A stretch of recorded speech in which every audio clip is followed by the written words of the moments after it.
Hello, everybody. Welcome back to Game-Based Learning in the World Language Classroom. The why, the what, and the how. We are on section 2 of my book, The What. I'm Madame Sensei. I teach Spanish, French, and Japanese to high schoolers out here in the beautiful Pacific Northwest. If you want to discuss anything about this book with me, I'm at studio-nemo.com, the Minecraft Education Ambassadors, or the Minecraft Teachers Lounge, or the Duolingo Educators Network. Those are all places I hang out.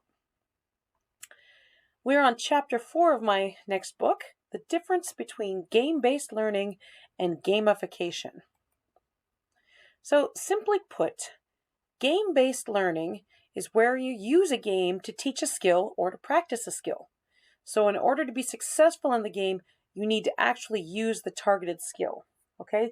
So when you play restaurant, you make a pretend restaurant. If your students are going to practice their numbers and colors by playing Uno, or you're going to pass out cards and have the students ask each other who has what card in order to create a sentence. These are all game-based learning because the game itself has the learning embedded into it.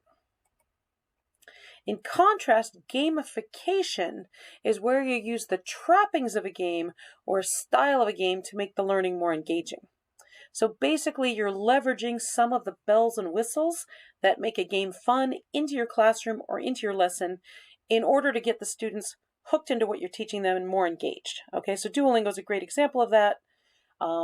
It's got the leaderboards, it's got the daily quests, it's got the nice sounds, it's got the path that you progress along, so it feels like a game. But you could take all that out and you could still do all the lessons from Duolingo and they wouldn't change. So this also includes when you're awarding points. Anyone who uses the GLAD strategy, Guided Language Acquisition Development Strategy, TGRAPH, and Team Points already does this. And I have a whole other video on this that I'll link to.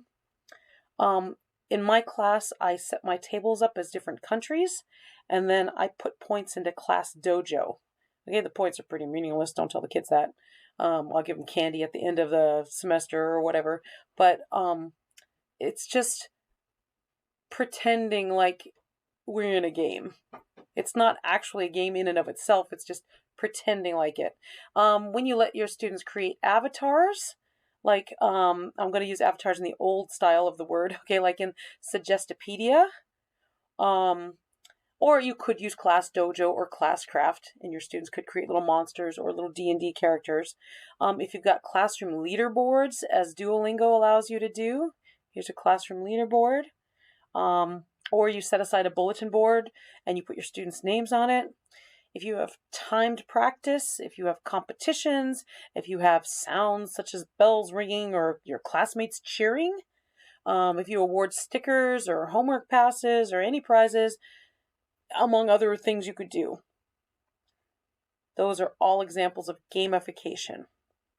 It also includes times when you play a game, but the game itself is not directly related to utilizing the skill. So if you have a rousing game of Jeopardy to review facts before a test, or if you play trash skitball or sink or swim, and I'll explain both those games later on, the game itself is not teaching you anything. It's just the medium to deliver information. So here we're playing Jenga, and all my Jenga pieces, I wrote on all of them the numbers 1 through 15. The students have a list of what they do when they pull out a number, and if they get it wrong, they have to pull out 2. They could play Jenga without this. They could look at this list without the Jenga. It's just that doing it using Jenga makes it more fun to review that list. So in her book, The Art of Game Design, A Book of Lenses by Jessie Schell, she postulates that, I thought this was a good quote, school is simply a game. Indeed, our whole educational system is a game with due dates standing in for countdown clocks, grades for scores, and final exams for boss levels. What's an honor roll but a sanctioned leaderboard? The only reason school doesn't feel like a game is because traditional education often features a real lack of surprises, a lack of projection, a lack of pleasures, a lack of community, and a bad interest curve. That's on page 443. So I try to make my class as fun as possible so that it doesn't have this lack of pleasure, lack of community, and bad interest curve. I'm going to also add that in traditional schooling, we're always deducting points. Tests are out of 100. Oh, did you miss a question? Okay, minus 5 points for you. You only get a 95. Whereas if you're playing a video game, you would start with 0 points. And every time you stomp on a mushroom or you run over a coin or get to a checkpoint, you gain points. Both game-based learning and gamification can be employed side by side, or separately, or in whatever combination resonates with you and your students at any given moment. Don't be afraid to be flexible. You can change it up. You can change it during the day. You can start with one and less of the next, and then transition. It's over the course of days, over the course of weeks, over the course of hours. It doesn't matter. In our next episode, Chapter 5, I'm going to talk about how you can set your students up for success. Hope to see you there.